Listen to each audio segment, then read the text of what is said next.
Hello welcome to law excellence.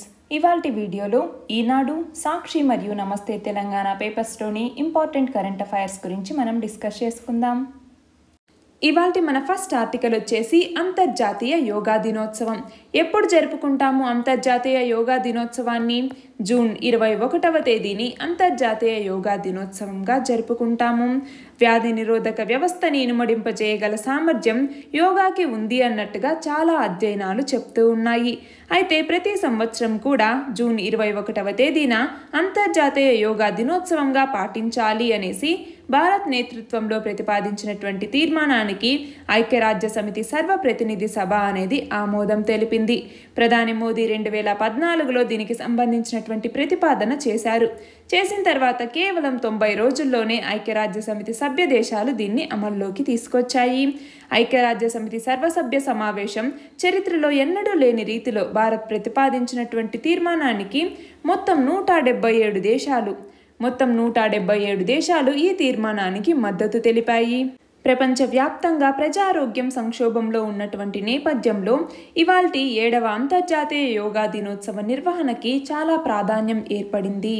Covid సోకి స్వల్ప లక్షణాలతో బాధపడే వాళ్ళు గృహ సంరక్షణలో ఉంటూ ప్రాణాంతక వైరస్లో పోరాడేందుకు యోగాసనాలు సాధన చేయాలి, వాళ్ళ యొక్క శ్వాస సామర్థ్యాన్ని పెంపొందించుకోవాలి అన్నట్టుగా వైద్యులు, నిపుణులు సూచిస్తూ ఉన్నారు. ఈ వైరస్ ఊపిరితిత్తుల మీద దాడి చేస్తుంది కాబట్టి మన యొక్క శ్వాసకోశ వ్యవస్థని బలోపేతం చేసుకోవాల్సినటువంటి అవసరం అనేది ఉంది. దీనికోసం నిపుణులు కొన్ని యోగాసనాలని సూచించారు. అంటే ఊపిరితిత్తుల పనితీరుని మెరుగైనటువంటి స్థితికి తీసుకొచ్చే అవకాశం దీనికి ఉంది. కోవిడ్ సోకినటువంటి వాళ్ళకి మాత్రమే కాకుండా వైరస్ బారి నుంచి బయటపడినటువంటి వాళ్ళకి కూడా ఈ యోగా చేయాలి అన్నట్టుగా వైద్యులు సూచిస్తూ ఉన్నారు.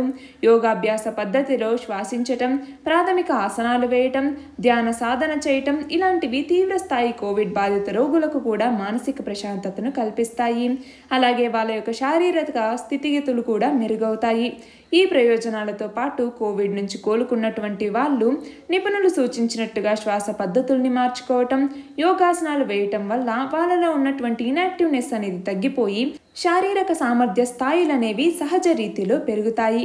అయితే ప్రస్తుతం కోవిడ్ వల్ల ప్రపంచం దాదాపు స్తంభించిపోయినట్టుగా ఉన్నటువంటి పరిస్థితుల్లో రోగ నిరోధక శక్తిని పెంపొందించుకోవటంతో పాటు ఆత్మనిశ్చలతని సాధించటంలో కూడా యోగా అన్నటువంటిది ఒక సమర్థ ఆరోగ్య విధానంగా పనిచేస్తుంది.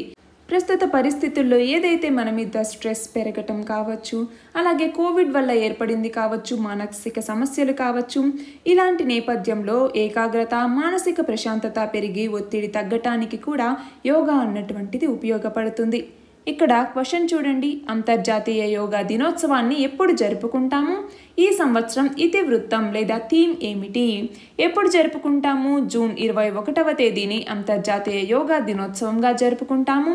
ఈ సంవత్సరం థీమ్ వచ్చేసి యోగా ఫర్ వెల్నెస్ అన్నటువంటి థీమ్తో మనము 7వ ఇంటర్నేషనల్ డే ఆఫ్ యోగా లేదా అంతర్జాతీయ యోగా దినోత్సవాన్ని జరుపుకుంటున్నాము. మన నెక్స్ట్ ఆర్టికల్ వచ్చేసి వైద్య ఆరోగ్య రంగానికి సంబంధించి నిధులు అనేవి సరిపోవటం లేదు, అరకొర నిధులతో ఇబ్బందులు అనేవి పడుతున్నారు అన్నట్టుగా. అంటే గత దశాబ్ద కాలంగా చూస్తే కేంద్రం ఏదైతే జీడిపి ఇస్తోందో అందులో వైద్య ఆరోగ్య శాఖకి ప్రాధాన్యం అనేది తగ్గుతూ వస్తోంది. ఇతర దేశాలతో పోలిస్తే ప్రజారోగ్య భద్రతకి భారతదేశంలో కేటాయింపులు చాలా తక్కువగా ఉన్నాయి. అయితే ఇది మారాలి, లేదంటే భవిష్యత్తులో ప్రమాదం తప్పదు అన్నట్టుగా 2 ఏళ్ల క్రితమే నీతి ఆయోగ్ హెచ్చరించింది. కానీ ప్రభుత్వం అప్పుడు పట్టించుకోలేదు. ఇప్పుడు అలా పెడచవన పెట్టడమే ప్రస్తుత విపత్కర పరిస్థితులకి ప్రధాన కారణం అన్నట్టుగా చెప్తూ ఉన్నారు. ప్లేగు, కలరా, స్వైన్ ఫ్లూ ఇలా చాలా వ్యాధులు దేశవ్యాప్తంగా ఎంతోమంది చనిపోతూ ఉన్నా కూడా, అంటే వీటి వల్ల చనిపోతూ ఉన్నా ప్రభుత్వ వైద్యాన్ని బలోపేతం చేయటం లేదు. గ్రామీణ ప్రాంతాల్లో ఆసుపత్రుల్ని పెంచటం, వసతుల్ని కల్పించటం, వైద్య సిబ్బంది నియామకాలు ఇలాంటి వాటి మీద దృష్టి సారించట్లేదు. మనకన్నా చిన్నవిగా ఉన్న చాలా దేశాలు సమర్థవంతమైనటువంటి కేటాయింపుల్ని ఇస్తూ దీర్ఘకాల వ్యూహాలతో వైద్య ఆరోగ్య రంగాన్ని మెరుగుపరుచుకుంటూ ఉన్నాయి. అలా ముందు జాగ్రత్తగా ఉండటం వల్లే చాలా దేశాలు కరోనా టైంలో కూడా అవి త్వరగా కోలుకున్నాయి అన్నట్టుగా ఇక్కడ చెప్తూ ఉన్నారు. ప్రపంచ దేశాలతో పోలిస్తే ప్రజా ఆరోగ్యం మీద మనం చాలా తక్కువ ఖర్చు చేస్తూ ఉన్నాము. Britain, Netherlands, New Zealand, Finland, Australia లాంటి దేశాలు వాటి యొక్క జీడిపిలో 9% ఆరోగ్య రంగంలో వసతుల కల్పనకి కేటాయిస్తూ ఉంటే మన జీడిపిలో కేవలం 1.26% మాత్రమే వైద్య రంగం కోసం ఖర్చు చేస్తూ ఉన్నాము. కేంద్ర ప్రభుత్వం 2020-21కి సంబంధించినటువంటి బడ్జెట్లో ఆరోగ్య రంగానికి మొత్తం 69,000 కోట్ల రూపాయలని కేటాయించింది. అంతకుముందు ఏడాదిలో 62,000 కోట్ల రూపాయలని ప్రత్యేకించి కేటాయించింది. 2020-21 ఆర్థిక సంవత్సరానికి గాను 64,180 కోట్ల రూపాయలని ప్రకటించటం జరిగింది. అయితే ఈ కేటాయింపులైనా కూడా క్షేత్రస్థాయిలో పూర్తిగా ఖర్చు చేస్తున్నారా అంటే అది కూడా లేదు. ఆరోగ్య రంగానికి చేసినటువంటి కేటాయింపుల్లో ఖర్చు చేస్తున్నవి దాదాపు 30% మించట్లేదు అన్నట్టుగా పార్లమెంటరీ స్థాయి సంఘం ఇటీవల చెప్పటం జరిగింది.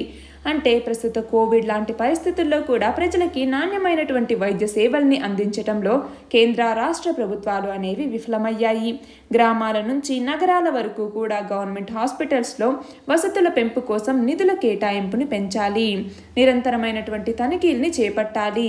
దాంతో ఆ సొమ్ముని సద్వినియోగం అయ్యేలాగా చూస్తేనే మన దేశానికి ఆరోగ్య భద్రత అన్నది లభిస్తుంది అన్నట్టుగా ఈ ఆర్టికల్. ఇక్కడ క్వశ్చన్ చూడండి, ప్రస్తుత భారత జీడిపిలో ఎంత శాతాన్ని వైద్య రంగం కోసం ఖర్చు చేస్తూ ఉన్నారు? ఎంత శాతాన్ని? 1.26% వైద్య రంగానికి ఖర్చు చేస్తున్నారు. మన నెక్స్ట్ ఆర్టికల్ వచ్చేసి లక్షద్వీప్ గురించి. లక్షద్వీపుల్లో పాలనాపరమైనటువంటి నిర్ణయాలు రీసెంట్గా చాలా జరిగాయి. వానికి సంబంధించి సరే ఇక్కడైతే లక్షద్వీప్ పరిపాలనా యంత్రాంగం అనేటటువంటిది ఒక ప్రతిపాదనని తీసుకురావటం జరిగింది. అది ఏంటి? లక్షద్వీప్ న్యాయ పరిధి ఏదైతే ఉందో దానిని కేరళకి సంబంధించి కేరళ హైకోర్టులోని లక్షద్వీప్ పేరు కూడా ఉంటుంది. అలాంటి న్యాయ పరిధిని లక్షద్వీప్ న్యాయ పరిధిని కేరళ హైకోర్టు నుంచి కర్ణాటక హైకోర్టుకి మార్చాలి అన్నట్టుగా ఒక ప్రతిపాదనని తీసుకురావటం జరిగింది. అయితే గత కొద్ది రోజులుగా లక్షద్వీప్ పరిపాలనా అధికారి అయినటువంటి ప్రఫుల్ ఖోడా పటేల్ ఈయన యొక్క ప్రతిపాదిత చట్టాలకు వ్యతిరేకంగా తీవ్ర నిరసనలు అనేవి వస్తూ ఉన్నాయి. అంటే అక్కడ గుండా చట్టం అనేసి, జంతు సంరక్షణ చట్టం అనేసి, మద్యపాన నిషేధాన్ని అన్ని దీవుల నుంచి ఉపసంహరించటం, ఇలా చాలా నిర్ణయాల మీద లక్షద్వీప్ వాసులు ఆయన మీద ఆగ్రహంగా ఉన్నారు. అలాగే కేరళ హైకోర్టులో కూడా ఈ చట్టాలకు సంబంధించి రిట్ పిటిషన్లు కూడా దాఖలయ్యాయి. అయితే ఈ నేపథ్యంలోనే లక్షద్వీప్ యొక్క న్యాయ పరిధిని కేరళ నుంచి కర్ణాటక హైకోర్టుకి మార్చాలి అన్నట్టుగా లక్షద్వీప్ పాలనా యంత్రాంగం ప్రతిపాదించింది. ఇక్కడ క్వశ్చన్ చూడండి, లక్షద్వీప్ పరిపాలనా యంత్రాంగం లక్షద్వీప్ న్యాయ పరిధిని కేరళ హైకోర్టు నుంచి ఏ హైకోర్టుకి తరలించాలి అని భావిస్తోంది? ఏ హైకోర్టుకి? కర్ణాటక రాష్ట్ర హైకోర్టుకి తరలించాలి అన్నట్టుగా ఒక ప్రతిపాదనని తీసుకురావటం జరిగింది. మన నెక్స్ట్ ఆర్టికల్ వచ్చేసి ఆపరేషన్ ముస్కాన్ గురించి. ఆపరేషన్ ముస్కాన్ అనేసి, ఆపరేషన్ స్మైల్ అనేసి 2 పేర్లతో ఎవరైతే వీధి బాలలు కావచ్చు, అనాథలు కావచ్చు, చిన్నపిల్లలు, ప్రమాద స్థలాల్లో పనిచేస్తున్నటువంటి వాళ్ళు కావచ్చు, అలా ఎవరైతే ఉంటారో అలాంటి వాళ్ళందరినీ కూడా మళ్ళీ వాళ్ళని సంరక్షించటం కోసం చేపట్టే ఆపరేషన్సే ఈ ఆపరేషన్ ముస్కాన్ అలాగే ఆపరేషన్ స్మైల్ అన్నటువంటివి. అయితే ఆపరేషన్ స్మైల్ అన్నటువంటి దాన్ని తెలంగాణలో చేపడుతున్నారు. ఆపరేషన్ ముస్కాన్ అన్నటువంటి దాన్ని ఆంధ్రప్రదేశ్ పోలీసులు అమలు చేస్తూ ఉన్నారు. అయితే ఆపరేషన్ ముస్కాన్లో గుర్తించినటువంటి వాళ్ళలో అత్యధిక శాతం మంది బాల కార్మికులే ఉంటారు. మిరప తోటలు, టీ దుకాణాలు, మోటార్ మెకానిక్ షెడ్లు, దాబాలు లాంటి చోట్ల చాలా పనులు వీళ్ళు చేస్తూ ఉన్నారు. అలాగే ఇంటి నుంచి పారిపోయి వచ్చిన మరియు తప్పిపోయిన వాళ్ళలో కొంతమంది, కుటుంబ ఆనవాయితీని కొనసాగించే మరికొందరు బాలలు యాచిస్తూ గడుపుతూ ఉన్నారు. వీళ్ళని నడిపించే కొన్ని ముఠాలు కూడా ఉంటూ ఉన్నాయి. అయితే చాలామంది బాలలు తల్లిదండ్రుల్ని కోల్పోయి ఆదరించేవారు లేక రోడ్డును పడుతూ ఉన్నారు. వీళ్ళు రైల్వే స్టేషన్ల దగ్గర, బస్టాండ్ల సమీపంలో వీధి బాలులుగా జీవితాన్ని గడుపుతూ ఉన్నారు. ఇక్కడ చూడండి ఏ పనుల్లో ఎంతెంత మంది ఉన్నారు అన్నట్టుగా. కూలి పనుల్లో 51% మంది ఉన్నారు. చెత్త ఏరుకునే వాళ్ళు 0.59% మంది, యాచిస్తూ 1.95% మంది, వీధి బాలలుగా 12.19%, ఇతర పనుల్లో 33.71% మంది పిల్లలు ఉన్నారు. అయితే గత ఏడాది నుంచి ఇప్పటి వరకు ఆపరేషన్ ముస్కాన్ని 4 విడతలుగా నిర్వహించటం జరిగింది. ఇందులో దాదాపు 34,000 మంది పిల్లల్ని సంరక్షించారు. ఇందులో 16% బాలికలు ఉండగా దాదాపు 84% అంటే 83% దాదాపు వరకు అబ్బాయిలు ఉన్నారు. అందులో 0 నుంచి 5 సంవత్సరాల వాళ్ళు 2.27%గా ఉంటే 6 నుంచి 10 సంవత్సరాల లోపు వాళ్ళు 21%, 11 నుంచి 15 సంవత్సరాల లోపు వాళ్ళు 76% మంది ఉన్నారు. ఇక్కడ క్వశ్చన్ చూడండి, ఆపరేషన్ ముస్కాన్ గురించి వివరించండి. గత ఏడాది నుంచి ఇప్పటి వరకు ఆపరేషన్ ముస్కాన్ ద్వారా ఏపీ ప్రభుత్వం ఎంతమంది పిల్లల్ని సంరక్షించింది? ఆపరేషన్ ముస్కాన్ అన్నది దేనికి సంబంధించింది? ఇందాకే చెప్పుకున్నాం, వీధి బాలలు కావచ్చు, అనాథలు కావచ్చు, అలాగే తప్పిపోయినటువంటి పిల్లలు కావచ్చు, కొన్ని చోట్ల పనిచేసేటటువంటి పిల్లలు కావచ్చు, యాచకులు కావచ్చు, వీళ్ళందరినీ కూడా ఈ ఆపరేషన్ ముస్కాన్ కింద కాపాడతారు. అంటే వాళ్ళని ఆ పనుల నుంచి తప్పించి వాళ్ళని సంరక్షించటం జరుగుతుంది. అలా ఆపరేషన్ ముస్కాన్లో భాగంగా గత ఏడాది నుంచి ఇప్పటి వరకు కూడా ఆంధ్రప్రదేశ్ ప్రభుత్వం 34,037 మంది పిల్లల్ని కాపాడిందనమాట. మన నెక్స్ట్ ఆర్టికల్ వచ్చేసి వివాద్ సే విశ్వాస్. ఈ వివాద్ సే విశ్వాస్ అన్నటువంటిది దేనికి సంబంధించింది? ఇక్కడ క్వశ్చన్ చూడండి, వివాద్ సే విశ్వాస్ స్కీమ్ దేనికి సంబంధించింది? ఆదాయపు పన్ను అంటే ఇన్కమ్ ట్యాక్స్కి సంబంధించి, ఇన్కమ్ ట్యాక్స్ని కట్టడానికి సంబంధించి ఏవైతే వివాదాలు ఉంటాయో వాటిని పరిష్కరించటం కోసం కేంద్ర ప్రభుత్వం వివాద్ సే విశ్వాస్ అన్నటువంటి స్కీమ్ని తీసుకురావటం జరిగింది. డైరెక్ట్ ట్యాక్స్ ప్రొఫెషనల్స్ అసోసియేషన్ అన్నటువంటిది దీని ద్వారా అంటే ఆదాయపు పన్ను పోర్టల్లో రిటర్నులు సమర్పించేందుకు 40 రకాల ఆటంకాలు ఎదురవుతున్నాయి అన్నట్టుగా తెలిపింది. అంటే కోవిడ్ పరిణామాలతో పన్ను కార్యాలయాలు మూసి ఉంచినందున ఈ వివాద్ సే విశ్వాస్ పథకం కింద పన్ను చెల్లించే గడువుని జూన్ 30 వరకు గడువు అనేది ఉండేది. దాన్ని మరొక 2 నెలలు పొడిగించాలి అన్నట్టుగా ఆర్థిక మంత్రికి విజ్ఞప్తి చేయటం జరిగింది. ఇక్కడ క్వశ్చన్ చూడండి, వివాద్ సే విశ్వాస్ స్కీమ్ దేనికి సంబంధించింది అంటే ఇన్కమ్ ట్యాక్స్కి సంబంధించి ఆ ఫైలింగ్ చేసేటప్పుడు ఏవైతే ఇబ్బందులు అనేవి ఎదురవుతాయో, సమస్యలు అనేవి ఎదురవుతాయో అలాంటి వాటిని పరిష్కరించడం కోసం ఈ వివాద్ సే విశ్వాస్ అన్నటువంటి స్కీమ్ని తీసుకొచ్చారు. మన నెక్స్ట్ ఆర్టికల్ వచ్చేసి ఇరాన్కి సంబంధించి. ఇరాన్కి అధ్యక్షుడిగా ఇటీవల అతివాద నేతగా ఉన్నటువంటి సయ్యద్ ఇబ్రహీం రైసీ, ఈయన ఇరాన్ అధ్యక్షుడిగా ఎన్నికయ్యారు. అక్కడ పోలైనటువంటి ఓట్లలో 62% ఈయనే దక్కించుకున్నారు. అయితే ఇరాన్ సుప్రీం నేత అయినటువంటి అలీ ఖమేనీ, ఈయన ఆశీస్సులు ఉన్నటువంటి వ్యక్తిగా సయ్యద్ ఇబ్రహీం రైసీ యొక్క విజయం అనేది ముందుగా ఊహించినట్లే జరిగింది అన్నట్టుగా ఇక్కడ చెప్తూ ఉన్నారు. మన భారత్కి సంబంధించి అమెరికాకి ప్రెసిడెంట్గా డొనాల్డ్ ట్రంప్ ఉన్నప్పుడు ఇరాన్కి అలాగే ఢిల్లీకి అంటే మన ఇండియాకి మధ్య అమెరికా ఆంక్షల నేపథ్యంలో కొంచెం దూరం అనేది పెరిగింది. కానీ ఇటీవల చైనా ఒక 25 ఏళ్ల ఒప్పందాన్ని ఇరాన్తో చేసుకుంది. దాంతో ఇరాన్ మరియు చైనా రిలేషన్స్ అనేవి దగ్గరవుతూ ఉన్నాయి. స్వాభావిక మిత్ర దేశంగా ఇంతకుముందు ఏదైతే ఒప్పందాలు ఏవైతే కుదుర్చుకున్నామో వాటి తరుణంలో ఇరాన్ అన్నటువంటిది మనకి శాశ్వతంగా దూరం అయిపోకుండా ఎలా చూసుకోవాలి అన్నటువంటి దాని మీద ఇప్పుడు మన భారతదేశం దృష్టి కేంద్రీకరించాల్సి ఉంది అన్నట్టుగా ఈ ఆర్టికల్. ఇక్కడ క్వశ్చన్ చూడండి, ఇరాన్ అధ్యక్షుడిగా ఇటీవల ఎవరు ఎన్నికయ్యారు? ఎవరు? Syed Ebrahim Raisi. మన నెక్స్ట్ ఆర్టికల్ వచ్చేసి ఇంటర్నేషనల్ స్పేస్ స్టేషన్.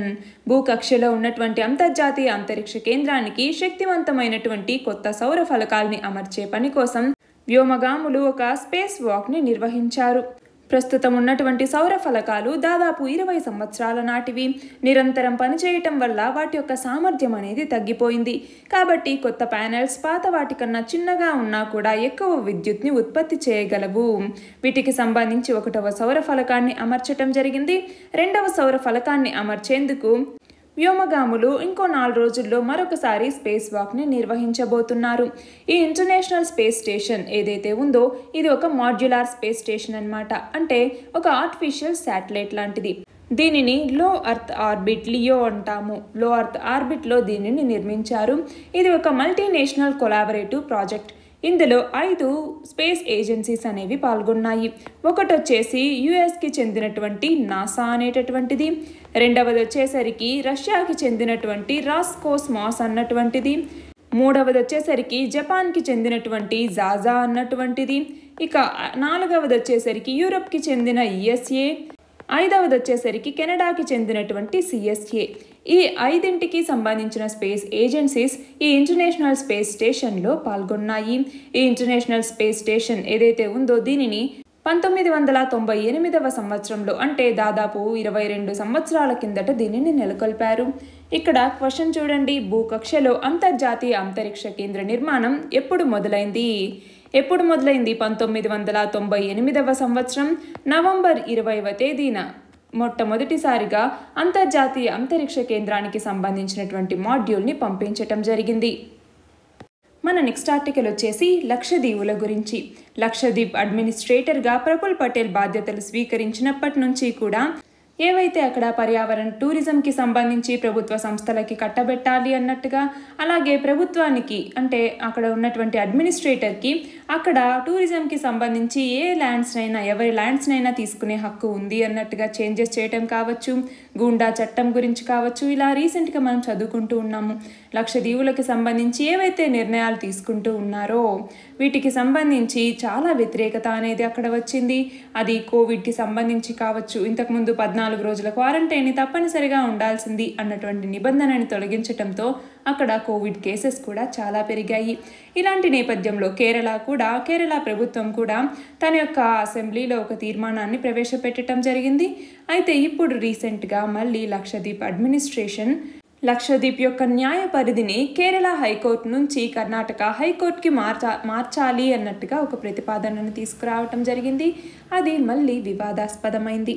ఇక్కడ క్వశ్చన్ చూడండి, లక్షద్వీప్ అడ్మినిస్ట్రేటర్గా ప్రఫుల్ పటేల్ ఎప్పటి నుంచి వ్యవహరిస్తున్నారు? ప్రఫుల్ పటేల్ లక్షద్వీప్ అడ్మినిస్ట్రేటర్గా వ్యవహరిస్తున్నారు? 2020వ సంవత్సరం డిసెంబర్ 5వ తేదీ నుంచి ప్రఫుల్ పటేల్ లక్షద్వీప్ అడ్మినిస్ట్రేటర్గా వ్యవహరిస్తున్నారు. మన నెక్స్ట్ ఆర్టికల్ వచ్చేసి అలోపతి మందులు మాత్రమే కాకుండా ఆయుర్వేద మందులతో కూడా కరోనా నుంచి బయటపడొచ్చు అన్నట్టుగా ఆయుర్వేద వైద్యులు చెప్తూ ఉన్నారు. ఇందులో భాగంగానే కరోనా నియంత్రణకి, కరోనా రాకుండా ఉండేందుకు కొన్ని మందుల్ని సూచిస్తూ కేంద్ర ఆయుష్ శాఖ తాజాగా అన్ని రాష్ట్రాలకి కూడా కొన్ని మార్గదర్శకాల్ని చేయటం జరిగింది. దీనికి సంబంధించి ఏ పరిస్థితుల్లో ఏ మందుల్ని ఎన్ని డోసెస్లో తీసుకోవాలి అన్నట్టుగా చెప్పటం జరిగిందనమాట. క్వశ్చన్ చూడండి, ఆయుర్వేద రంగానికి ఉన్నటువంటి సమస్యల్ని వివరించండి. ఒకటి వచ్చేసి ఏదైనా ఎమర్జెన్సీ టైంలోకి వచ్చేసరికి ఆయుర్వేదిక్ ట్రీట్మెంట్ ఏదైతే ఉంటుందో అది అంటే అక్యూట్ ఇన్ఫెక్షన్స్కి సంబంధించి ఇది ట్రీట్ చేయలేదు. ఏదైనా ఎమర్జెన్సీ సిచ్యువేషన్లో అయినా కూడా ఈ ఆయుర్వేదిక్ని యూజ్ చేసి ఆ ట్రీట్మెంట్ అనేది జరుగుతుంది అన్నట్టుగా మనం నమ్మలేం. అలాగే హోమోజెనిటీ అనేటటువంటిది లేదు. అంటే ఏంటి, మెడికల్ ప్రాక్టీసెస్ అన్నటువంటివి ఆయుర్వేదాలో యూనిఫామ్గా ఉండవన్నమాట. అంటే జాగ్రఫీ వైజ్గా చూసుకుంటే ఒక్కొక్క చోట ఒక్కొక్క మెడికల్ ప్లాంట్స్ అనేవి అవైలబుల్గా ఉంటాయి. అలాగే ఆయుర్వేదాలో కాకుండా నార్మల్గా మోడర్న్ మెడిసిన్లో అయితే ఆ యూనిఫామ్ క్రైటీరియాని యూజ్ చేసుకుని వాళ్ళు డిసీజెస్కి ట్రీట్మెంట్ అనేది ఇస్తారు. కానీ ఆయుర్వేదాలో అలా కాదు. ఇంకా మూడవది వచ్చేసి ఆయుర్వేదాకి సంబంధించినటువంటి ఫార్మాస్ ఏవైతే ఉంటాయో అవి వాటి యొక్క ప్రాపగాండా అన్నటువంటి దాన్ని మిస్లీడ్ చేస్తూ ఉన్నాయి. దాంతో ఏంటి, ఆయుర్వేదిక్ మెడిసిన్స్ ఏవైతే ఉంటాయో వాటికి బెటర్ మార్కెట్ అపీల్ అన్నటువంటిది లేదు. ఇక నాలుగవది వచ్చేసరికి రికగ్నిషన్ అన్నటువంటిది లేదు. అంటే ఏంటి, లాస్ట్ ఫ్యూ డికేడ్స్లో చూసుకుంటే గ్లోబల్ ఇంట్రెస్ట్ అన్నటువంటిది ఆయుర్వేదాలో ఎక్కువగా ఇంక్రీజ్ అవ్వలేదు. ఒకవేళ కొన్ని కంట్రీస్ ఆయుర్వేదాన్ని రికగ్నైజ్ చేసినా కూడా మెడికల్ ఫీల్డ్లో వాటికి చాలా రెస్ట్రిక్షన్స్ అనేవి ఉన్నాయి. ఇదంతా కూడా ఒక కారణం. అలాగే డీప్ నాలెడ్జ్ అనేటటువంటిది అంటే 2004వ సంవత్సరంలో అమెరికన్ జర్నల్ అన్నటువంటిది హెవీ మెటల్ అంటే ఆర్సెనిక్, మెర్క్యూరీ, లెడ్ ఇలాంటివి కొన్ని ఆయుర్వేద డ్రగ్స్లో ఉన్నాయి. కాబట్టి వాటిని సేఫ్టీ లిమిట్స్ వరకు మాత్రమే అలో చేయాలి, అంతకుమించి అలో చేయొద్దు అన్నట్టుగా ఒక అమెరికన్ జర్నల్ రిపోర్ట్ చేసిందనమాట.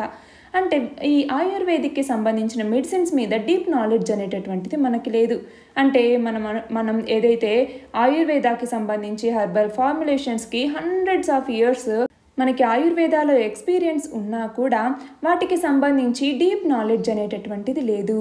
అలాగే మన దగ్గర సబ్ స్టాండర్డ్ రీసెర్చ్ అనేది ఉంది. సరిగ్గా ఆయుర్వేద మీద క్వాలిటీ ఆఫ్ మెథడ్స్కి సంబంధించి డేటాకి సంబంధించి స్టడీస్ అన్నవి మన దగ్గర సబ్ స్టాండర్డ్ లెవెల్లో జరుగుతూ ఉన్నాయి. ఇవన్నీ కూడా ఆయుర్వేద రంగానికి సమస్యలుగా ఉన్నాయి.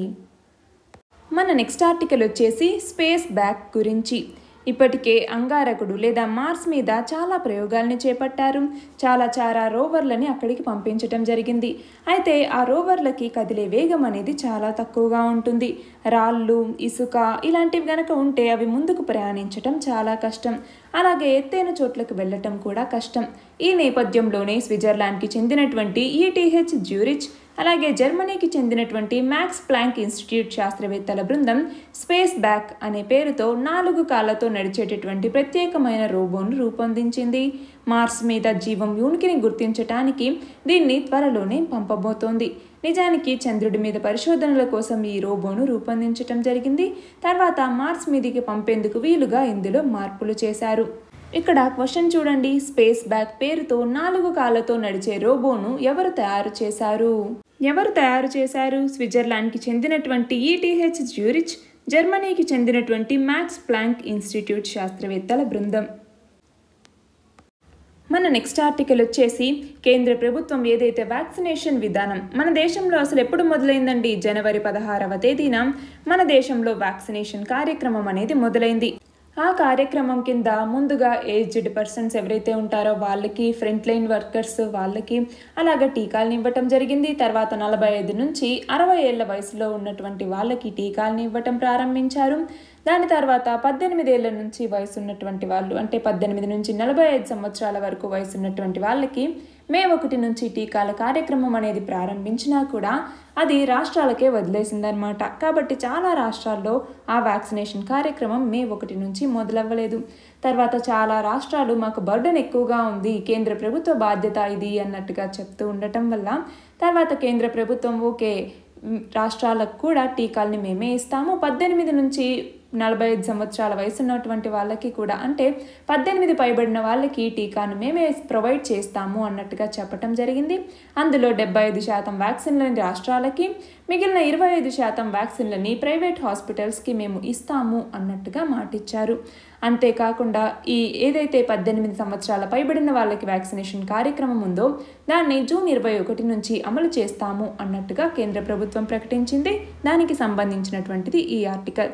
ఈ కొత్త విధానంలో కేంద్రం అందజేసినటువంటి వ్యాక్సిన్ డోసుల్ని రాష్ట్రాలు 18 ఏళ్లు దాటినటువంటి వాళ్ళకి వేయొచ్చు. వీళ్ళలో ఆరోగ్య కార్యకర్తలు, ఫ్రంట్ లైన్ వర్కర్లు, 45 ఏళ్ల వయసు పౌరులు వీళ్ళకి మొదటి ప్రాధాన్యత అనమాట. వీళ్ళ తర్వాత 2వ డోస్ వేయించుకోవాల్సిన వాళ్ళు ఎవరైతే ఉంటారో వాళ్ళు ప్రాధాన్యత వర్గంగా ఉంటారు. వాళ్ళ తర్వాత 18 ఏళ్ళు ఉన్నటువంటి, అంటే 18 ఏళ్ళు దాటినటువంటి వ్యక్తులు దీంట్లోకి వస్తారనమాట. వీళ్ళలో ప్రాధాన్యత క్రమాన్ని బట్టి వ్యాక్సిన్ సరఫరా షెడ్యూల్ ప్రకారం వేయటం జరుగుతుంది. ఇక్కడ క్వశ్చన్ చూడండి, ఉత్పత్తిదారుల నుంచి ఎంత శాతం వ్యాక్సిన్లను రాష్ట్రాలకి, ఎంత శాతం వ్యాక్సిన్లని ప్రైవేట్ ఆసుపత్రులకి కేంద్రమే కొనుగోలు చేసి అందజేస్తుంది? రాష్ట్రాలకి, స్టేట్స్కి వచ్చేసరికి 75% వ్యాక్సిన్లని అందజేస్తుంది. ప్రైవేట్కి వచ్చేసరికి, అంటే ప్రైవేట్ హాస్పిటల్స్ లాంటి ప్రైవేట్కి వచ్చేసరికి 25% వ్యాక్సిన్స్ని కేంద్ర ప్రభుత్వం అందజేస్తుంది. అయితే ఇంతకు ముందులాగా కోవిన్ పోర్టల్లో నమోదు చేసుకోవటం అనేది తప్పనిసరి కాదు. ప్రభుత్వ, ప్రైవేట్ వ్యాక్సినేషన్ కేంద్రాల్లో ఆన్సైట్ రిజిస్ట్రేషన్ సదుపాయం అనేది ఇప్పుడు కల్పించటం జరిగింది. మన నెక్స్ట్ ఆర్టికల్ వచ్చేసి, చారిత్రక నగరమైనటువంటి వరంగల్ని తెలంగాణ ప్రభుత్వం మెడికల్ హబ్గా మార్చబోతోంది. దేశంలోనే అతిపెద్ద ప్రభుత్వ హాస్పిటల్ని తెలంగాణ రాష్ట్ర ప్రభుత్వం వరంగల్లో నిర్మిస్తోంది. All India Institute of Medical Sciences AIIMS స్థాయి సేవల్ని ఈ హాస్పిటల్లో అందుబాటులోకి తీసుకురాబోతోంది. ఈ హాస్పిటల్కి తెలంగాణ ముఖ్యమంత్రి కేసీఆర్ ఇవాళ శంకుస్థాపన చేయబోతున్నారు. ఆల్రెడీ వరంగల్లో తెలంగాణ ఏర్పడిన తర్వాత వైద్యపరంగా, ఆరోగ్యపరంగా వరంగల్కున్న ప్రత్యేకతను దృష్టిలో పెట్టుకుని 2014లోనే ఇక్కడ వరంగల్లో ఒక హెల్త్ యూనివర్సిటీని కూడా ప్రారంభించారు. దానికి కాళోజీ నారాయణరావు ఆరోగ్య విజ్ఞాన విశ్వవిద్యాలయంగా పేరు పెట్టడం జరిగింది. కాళోజీ హెల్త్ వర్సిటీ అంటాము. దాని తర్వాత యూనివర్సిటీ కోసం 5 ఎకరాల స్థలాన్ని కేటాయించడం జరిగింది. కాళోజీ వర్సిటీ కొత్త భవనాన్ని కూడా ఇవాళ సీఎం కేసీఆర్ ప్రారంభించబోతున్నారు. ఇక్కడ క్వశ్చన్ చూడండి, దేశంలోనే అతిపెద్ద సూపర్ స్పెషాలిటీ ప్రభుత్వ హాస్పిటల్ని ఎక్కడ నెలకొల్పబోతున్నారు? ఎక్కడ? వరంగల్. మన నెక్స్ట్ ఆర్టికల్ వచ్చేసి తెలంగాణలోని నగరాలు పట్టణాలు వీటిలో దాదాపు 1918 వార్డుల్లో పట్టణ ప్రకృతి వనాలు అనేవి ఏర్పాటయ్యాయి. ఇందులో దాదాపు 1401 పార్కుల్లో 43 లక్షల మొక్కలు అనేవి నాటారు అన్నట్టుగా ఇక్కడ చెప్తూ ఉన్నారు. 2021-22 హరితహారంలో భాగంగా పట్టణాలు మరియు నగరాల్లో 2.62 కోట్ల మొక్కలు నాటాలి అనేసి లక్ష్యంగా పెట్టుకోవటం జరిగింది. దీనికోసం మున్సిపల్ అధికారులు కూడా ఏర్పాట్లు చేస్తూ ఉన్నారు. రాష్ట్రంలో మొత్తం మున్సిపాలిటీలు కార్పొరేషన్లలో 3468 వార్డులు ఉంటే వీటిలో దాదాపు 1000 నర్సరీలు ఉన్నాయి. అందులో 3.28 కోట్ల మొక్కల్ని నాటడానికి సిద్ధంగా ఉంచారు. అలాగే మొక్కల పెంపకానికి పట్టణాలు నగరాల్లో 10% బడ్జెట్ని గ్రీన్ బడ్జెట్కి కేటాయించారు. దీన్ని చట్టంలో కూడా పొందుపరచడం జరిగింది.